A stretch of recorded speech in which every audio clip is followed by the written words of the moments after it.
just asked where babies come from. Now what?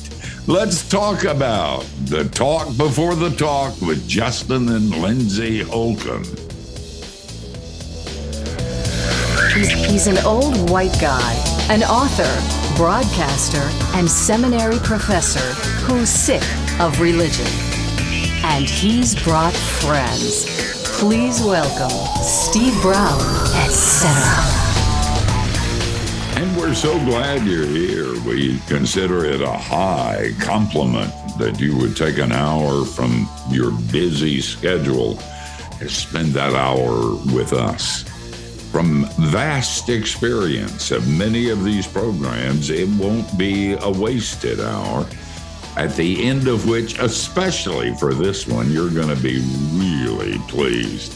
In case you're wondering, my name's Steve, and I'm the aforementioned old white guy.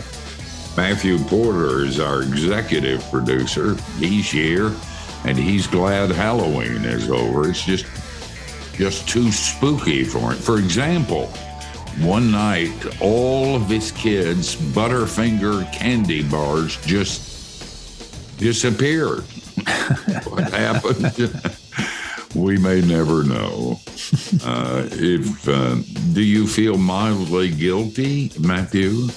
Why? What did you hear? Do you have some evidence? Yeah, no, I was told to say nothing. I know you, and I know that you have a fallen nature, and I know you like Butterfingers, and rationally I put it all together and come up with the answer that you should be ashamed of yourself. You're good.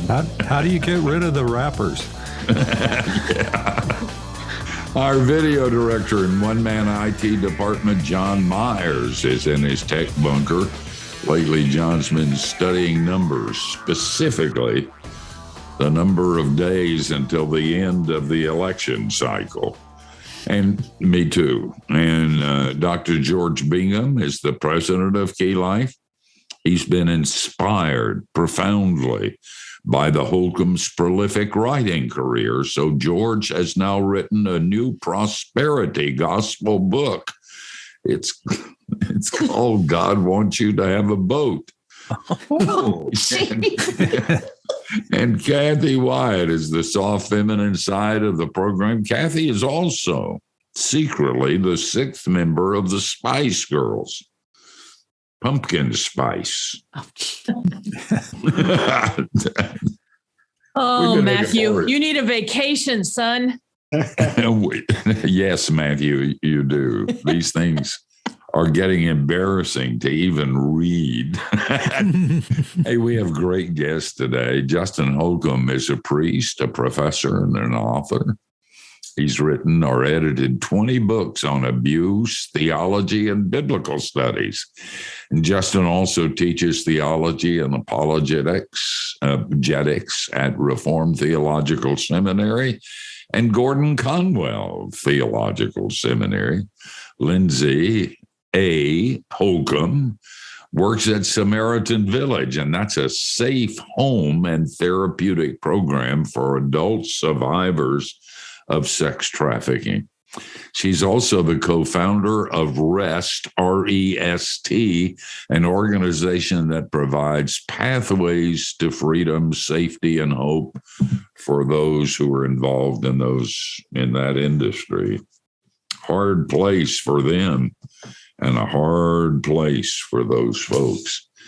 Justin and Lindsey have written several books together, and their latest bundle of joy is called God Made Babies, Helping Parents Answer the Baby Question. Thanks for waiting so long to write this. I could have used this a long time. One of the good things about being the father of daughters and granddaughters without a single male anywhere to be found is that in restaurants, when they have to go to the bathroom, she has to take them and I get to eat. But more important than that, when the discussion about where babies come from I get my pipe, go in my study, and shut the door. And Anna is the one that has to tell them, you're going to get some myths. For instance, just shattered on this program. No, the stork didn't bring them.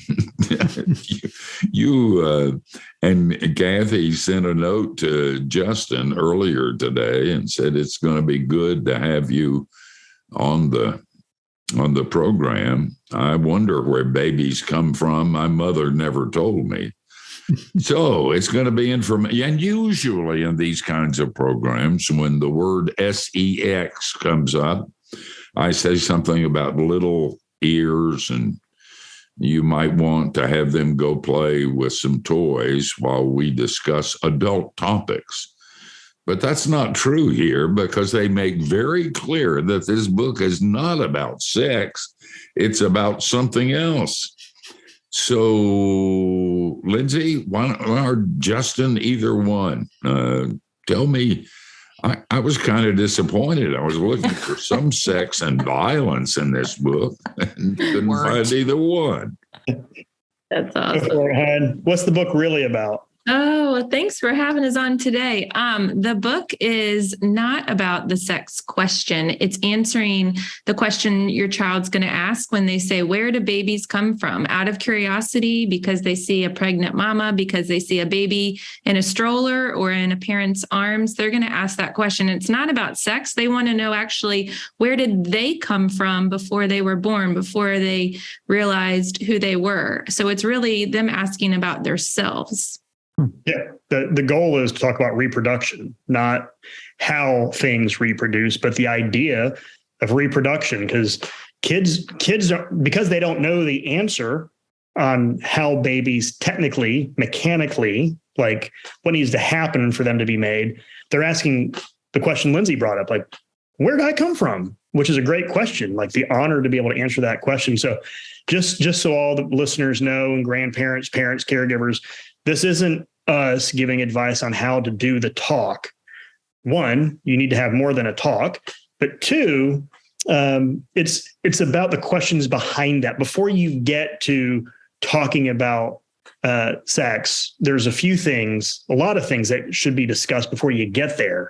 So it's about reproduction and about answering the question Lindsey said. They're asking about themselves. So it's a great opportunity to actually help bestow an identity to the kids in our lives. It's the kind of book you want to get for yourself if you have kids, but you know people. Maybe you're like me, a grandparent, or you have friends who have small children. It is an absolutely wonderful book. Both my wife and I read it this morning and just thought, this is so good. You all deal with it in an interesting way. You kind of ease into the subject, and it's all biblical. You even quote scripture in the middle of stuff that is profound, but you ease into the subject. Tell us how you do that. We start out talking about creation because that's actually what frames the whole reproduction idea. And it just hit me in all of our kids' books. This is our third one, but all of our kids' books, we keep on going back to the doctrine of creation, that God made all things and he made them good. It was the fall messed things up, but everything was originally good. And so we started with that. And what we wanted to do, one, it's written for kids. It's actually a kid's book with illustrations and pictures. So it's not a book to parents to tell them some advice. It's actually putting the ideas in the child's mind with images. So we wanted to start with like creation because kids like stars and planets and animals and fish and lions. And so we go through the creation story and say, God likes to make things. He makes all of these different things, and he likes making things so much that he made things that can make other things.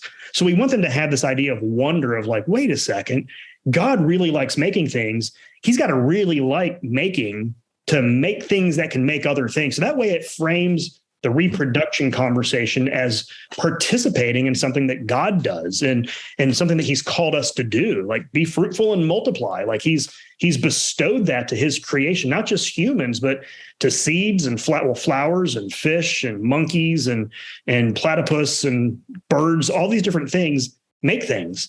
So that we wanted to frame it with wonder, get their attention. That way they're not running too quickly to, okay, this part of mom and this part of dad. And like, that's the specifics of the talk. So framing it with, this was God's idea. And isn't that kind of neat? Like, so again, eliciting wonder from the child is the whole idea.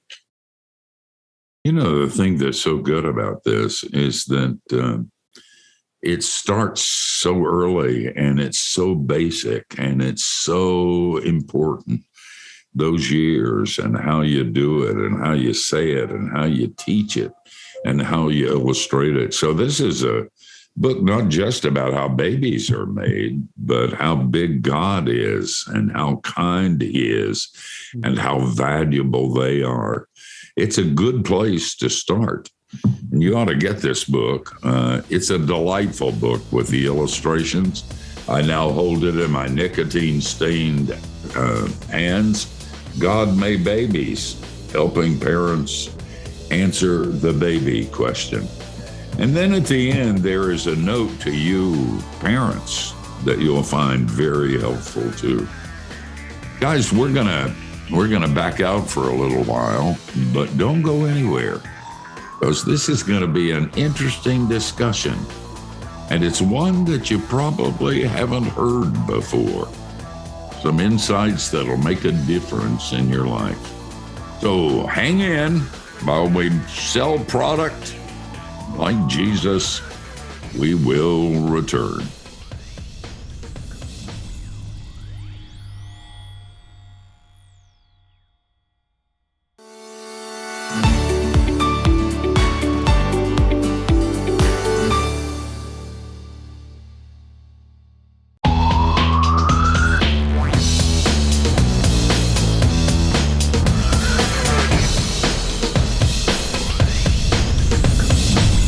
Hey, it's good to have you with us.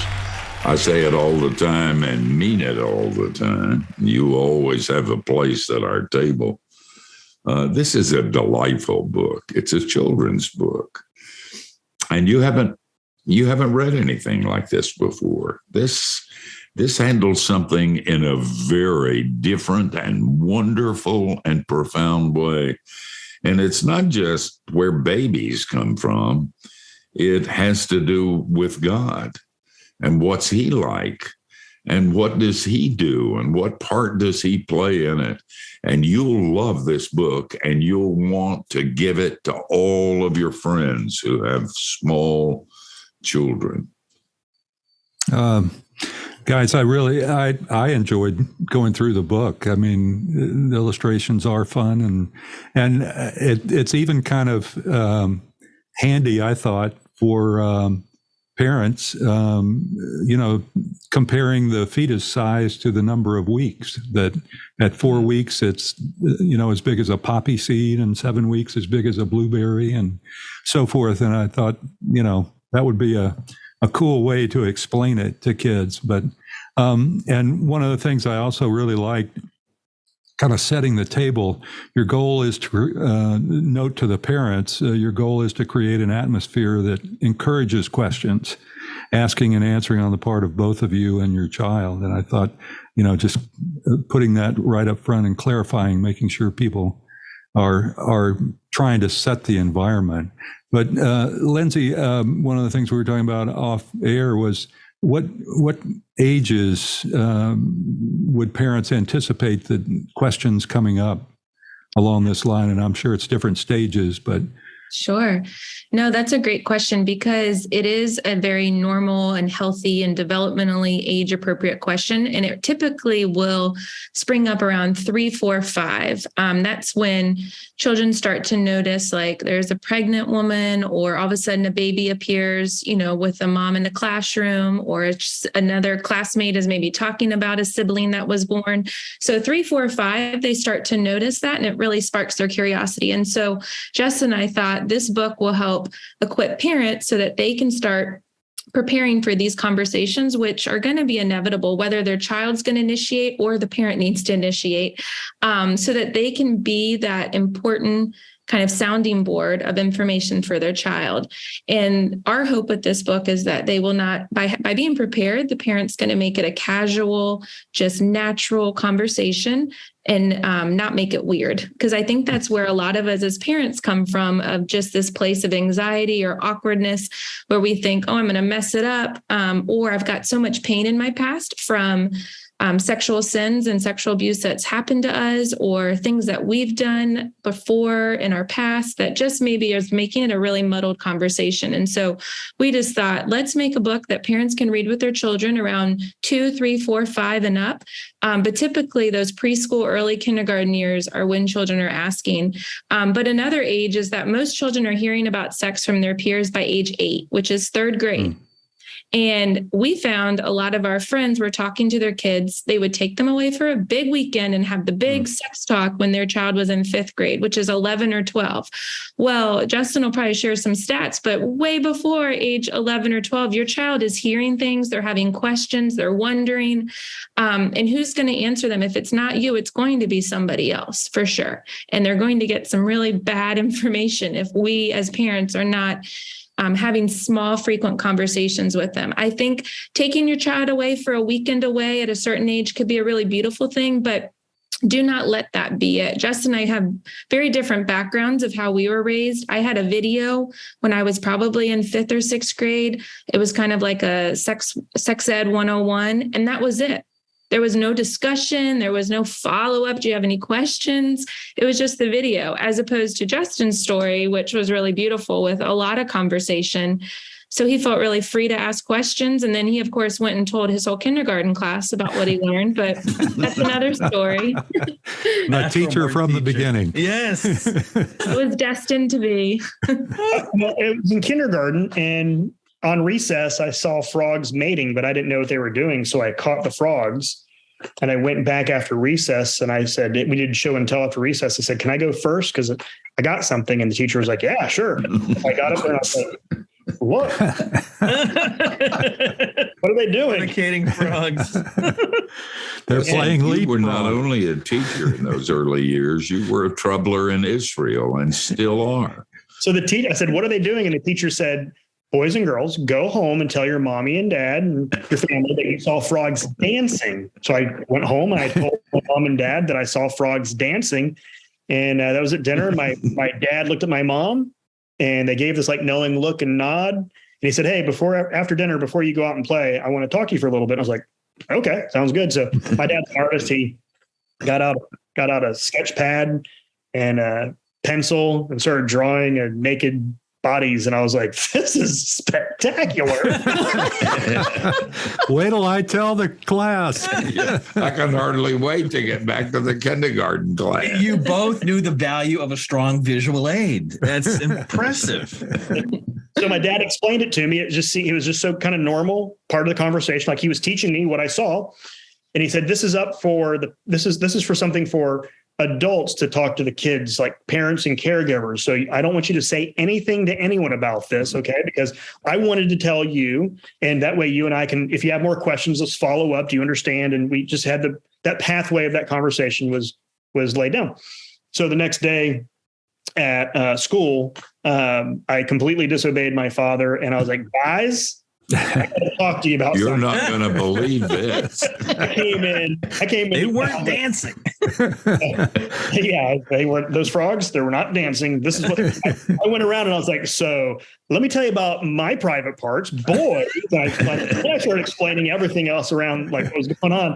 And at one point, I was very descriptive and explained things and tried to lead the class and my table in a show and tell. And very well. So I was like, look, everyone look. Like, so kids were exposing themselves. So then my dad did find out that I had violated his command. But but that did build some trust right there with my dad. And I was 5. And so that's not always the age, but the stat Lindsey was talking about is the average age of porn exposure is 10. That's the Whoa. average. And it's usually by accident. They're not looking for it. So if children are hearing about sex at 8 from their peers, and average porn exposure is 10, that means some 8-year-olds, some 12-year-olds, but that porn exposures in that window, being there and laying down the groundwork to have these conversations sooner than later is really helpful. It actually is really caring for the kid, because if you're exposed to pornography, that can be a traumatizing, really intense thing to have somewhere to go. So the kid's not feeling shame. So it's anticipating that. And when we get back, we can talk about what specifics would look like what are the conversations? You just go dive straight into, all right, let's try not to make it weird, but this is weird talking to a 5-year-old about this. Well, there are some levels of conversations that you get to. And Lindsey taught We'll get to that on the other side of the break. And maybe Lindsey will tell us the name of that video for you parents that aren't buying any of this and would rather just leave the room and play a film. Don't go anywhere. We're coming back.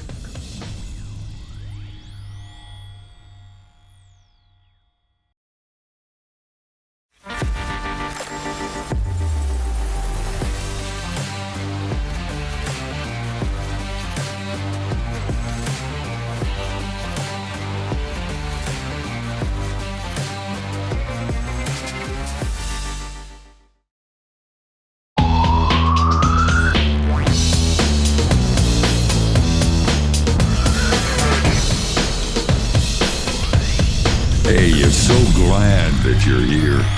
We're hanging out with Justin and Lindsey Holcomb, our friends. And their latest book is called God Made Babies, Helping Parents Answering the Baby Question. You can keep up with them for Justin, justinholcomb.com, on Twitter and Facebook at Justin Holcomb, and Lindsey is on Twitter at Lindsey Holcomb. So this topic is very relevant for me. We have 4 babies. We had our first conversation this year. I'm like, I'm pretty cool. I've delivered talks in front of people. I can handle this. And I had a lot of hand wringing in the preparation leading up to it. And then during, you're like, here we go. We're crossing the Rubicon now, man. But your approach to this, gosh, I wish I had this 12 months ago, because basically the two things. One is this idea that you've got to deliver this perfect talk.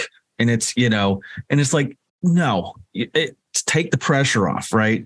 Because there's going to be a series of talks, and there's room to have a talk before the talk, which is what's so great about this one, is like, you can talk to them when they kind of get curious about it. There's layers to it. And the other thing is that idea of like, we're gonna have this big, fabulous weekend, which I love, but the more detailed plans get, the more likely it's going to get pushed off and not scheduled and not actually happen, which is maybe not necessarily a good thing.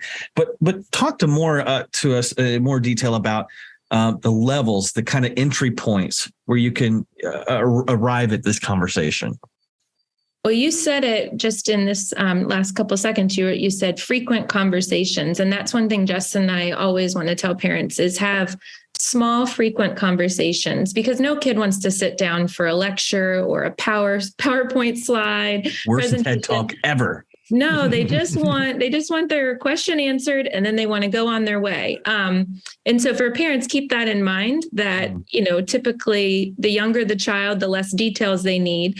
But you can also, a couple of things, if they ask you a question and you're like, I don't know, or I don't know how to start, you can always say like, hey, let me go think about that, or let me go look that up and I'll get back to you. I mean, I wouldn't do that every time they ask a question, because then they're going to really just think that you don't know anything. But you can definitely feel free if you need to like take a pause. But one of the questions that young ones typically kind of, when they ask, what is that, pointing to a pregnant belly, or where did a baby come from? When they're super young, is you can just say, well, baby grows in a mama's belly and comes out when he or she is ready. And that typically will satisfy their curiosity. That's like a 3, 4, 5 age kind of question.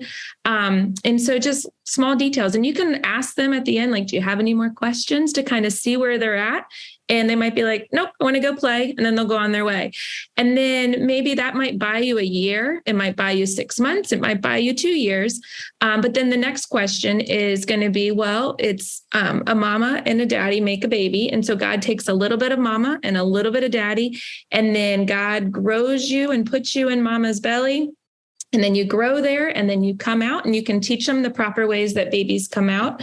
You can talk to them about C-sections. This might be, if your child's super curious, you can talk to them about IVF and adoption, just all the different ways that babies come into surrogacy, all the different ways that babies can make their way into this world. And so that you just have to gauge with where your child is. And then that might give you a year. That might be, again, just a couple months, but then eventually you're going to need to let them know. So I want to pause here, because this is where I learned from Lindsey, because when the girls asked the question, I'm thinking, okay, we got to get in there and talk about all this stuff. And she was like, hold on. Let's answer their question.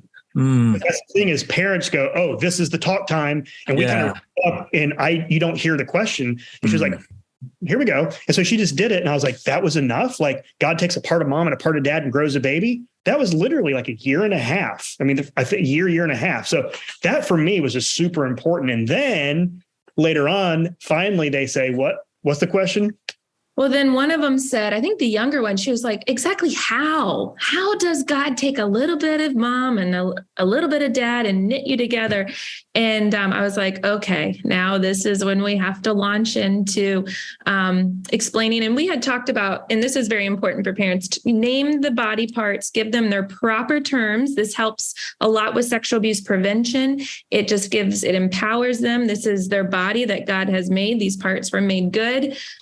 These private parts are private. You can talk to them about inappropriate and appropriate touch. But there is going to be a point when you are going to need to talk about how the penis and the vagina come together. You do not need to get into mechanics or where or when. I mean, your child might, I think one of our kids wanted to know, like, well, when? What is the schedule for this? But you just keep it pretty basic about how a man's penis goes into a woman's vagina, and then a baby grows inside the mama's belly. You don't need to get into anything else necessarily at a young age. Typically, as they get older, they're going to need to know more things. But at a young age, when they're asking and you've kind of gone through the levels, that would be probably one of the last ones that you need to get to. And that's, your kid, what they're asking, their kind of age, what's age appropriate for them. And so that's where it's going to be different for every parent. Steve said they probably don't need to watch out for little ears. And I just want to make a note. It was Lindsey. It was Lindsey who is going to cause there to be like some type of warning. Not me this time. That's but right. There's She's the one drawing the dirty pictures. Oh, I know. No. In case they were little ears like little 4-year-olds or something. Hey guys, this is such a wonderful book, and you can get a flavor by just listening to these guys talk. God Made Babies, helping parents answer the baby question. Don't go away.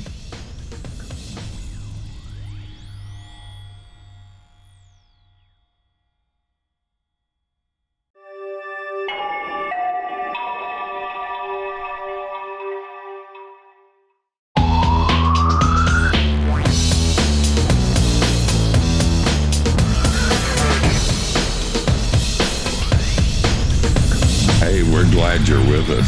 Thanks for joining us. We're talking to the Holcombs about a book called God Made Babies. By the way, if you ever walk into a room and suddenly feel that people there were talking about you, they were. And it's because you haven't yet subscribed to the weekly Key Life email, Key Life Connection. So while you're thinking about it, as soon as this program is over, go to keylife.org/subscribe. You've been talking about the kind of the levels of the discussion, and your book really focuses on the first two I guess. Going on from there, what maybe tie in why do you kind of take this approach to it? Yeah.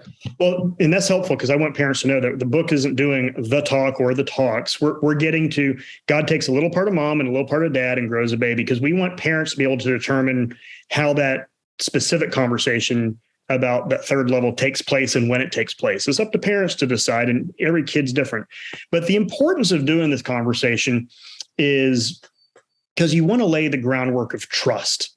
And when you lay the groundwork of trust, and you have that conversation when they're 4 and then 5 and then 6 and 7, 8. So now my daughters are in 6th and 8th grade, and they had the mechanics talk with Lindsey. We just told that story in the last episode or last segment.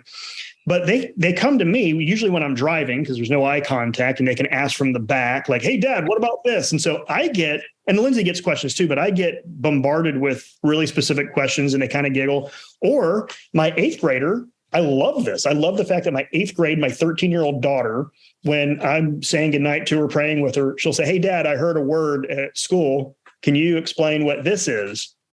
I love the fact that there's a pathway of trust built there where she knows I'm going to honor her question and she can ask the question. I would rather her hear me talk about it and frame some of these words that she's hearing or activities that she's hearing about from classmates than her looking online, which she couldn't because that's on lockdown, but asking a friend and hearing it only from a friend. So the idea that sounds like loving and caring for my daughter, that she has parents who will listen to her. So you build that trust. And the reason all of this is, the benefit of this is what we call pick your pain.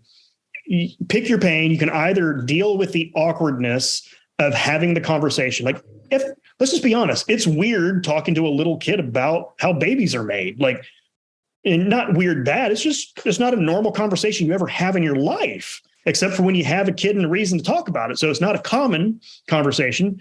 So you can either avoid that pain, and then you can avoid that pain, but then you'll have way more pain in the future when your kid is frustrated and regrets, and you regret that you didn't do more caring and teaching and, training of your child. Or you can deal with the awkwardness of being asked questions and feeling, because of guilt or shame, some type of dis-ease, but you do that pain now so you don't have bigger pain in the future. So pick your pain is the invitation.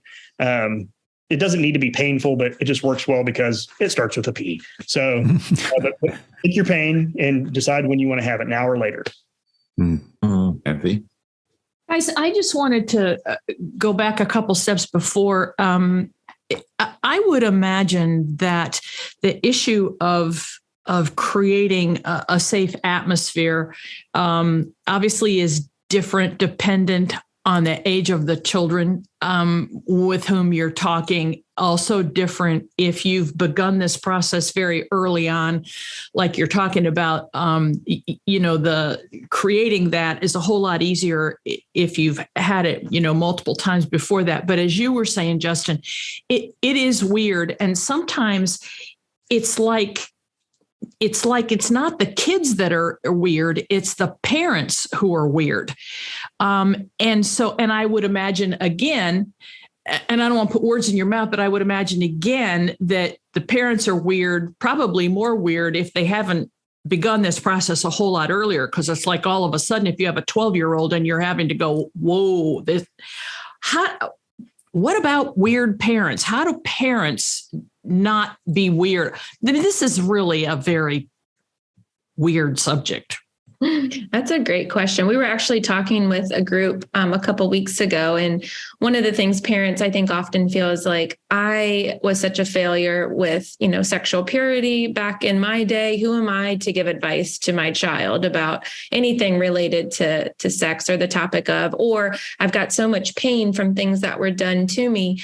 And so parents can come into the conversation feeling very awkward, feeling very weird, but I would just encourage parents, like, you are their best resource. God has picked you specifically to parent this child, and you are the one that they really do want to hear from, especially like Justin said, with our 13-year-old, she's hearing all these different terms from specifically some of the boys in her grade. And the fact that she can come home and say like, hey, I heard this. Is this something inappropriate, or is this something sexual, or what is this? And there's been a few times I'm like, I do not know that phrase. It's something, new and maybe on TikTok, and we're not on that. So I'm like, hold on, let me go look it up. But I think my encouragement to parents is be that person for them, because our world is so over-sexualized. They're going to just be getting things left and right. If we can be that place of calm for them to come in and feel like they can ask a question or say, I saw something weird, so that they don't sit in that confusion or darkness, is such a gift to them. And I've told some parents who haven't used the phrases for the body parts, I'm like, all right, get in your car, close the door, and just start saying them over and over again, so it's not awkward. But really, how parents communicate is just as important as what they say. And so trying to tell a parent, okay, stay calm, don't reveal shock, embarrassment, concern, your discomfort can heap on shame. And so really telling them like, that's a great question. Like, what do you think? And that kind of gives you a second to buy some time, hear what they're thinking. Maybe, where did you hear that? Or tell me, so you can get a little bit of lay of the land before you know what you're walking into. And then there's always freedom that a parent can say like, you know what? I don't know. Let me get back to you on that.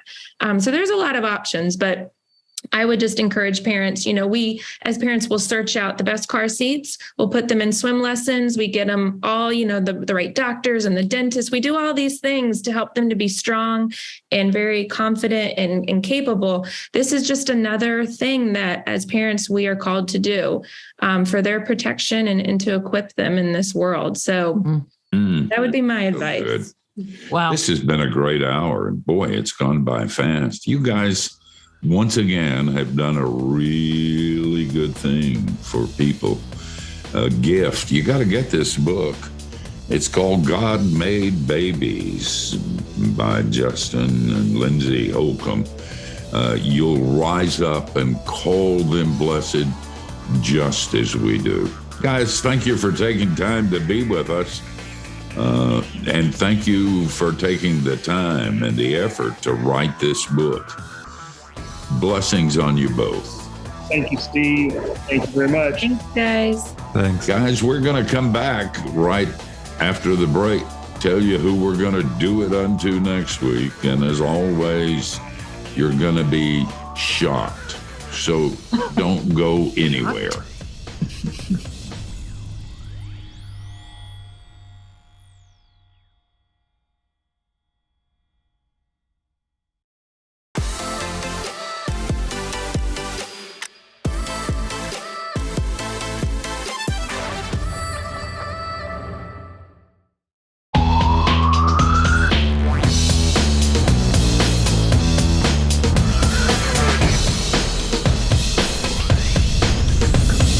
Hey, we really appreciate you taking an hour from what's a busy schedule to be with us.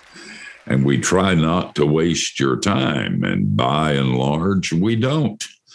A good example of that is what we've been talking about in the last hour. Guys, we live in a crazy, mixed up, morally pygmy-like world, and you've got a responsibility to your kids. And these guys have some good advice, not only in the book is a great book and you're going to love it. And if you don't have kids or your grandparents, you want to give them to your kids to give to their kids and to your friends, because this is not just about where babies come from or just about making the talk about sex or doing it right or doing it wrong. It has implications that are incredible in our culture. There are a lot of people in our culture who don't buy what you buy and who want to take it from you and from your kids, and they do it in unconscionable ways. And the way you fight that isn't with a gun, not even necessarily with a vote. It's what you do with your children. It's the time you spend with them and what you teach. It's called giving them a compass, and it'll be there for their whole lives even when they don't want it to be there and wish you hadn't put it there. They can't get rid of it. So make sure that compass is pointing in the right direction. Make sure you give it to your kids. It's the best gift you can possibly give. Kathy, who's going to be on next week? Next week is Charlie Collins. And Charlie has written a book. It's titled Happily Ever After, Rediscovering God's Intent for Your Marriage. And it's an interesting story about a marriage that was seriously headed down the tubes. Right, Steve? In fact, we've been friends long enough for me to watch it. When I first met Charlie, I wouldn't have given you a dime for his marriage. He asked me to pray, and I did, but it was not with faith. I said, Lord, I don't even believe you can fix this thing. Some things are hard for even you, but he did. And he did it in a wonderful way, and we'll hear the story next week. By the way, we hope you join us next week. Same time, same place. And between now and then, don't do anything we wouldn't. That gives you a wide, wide berth.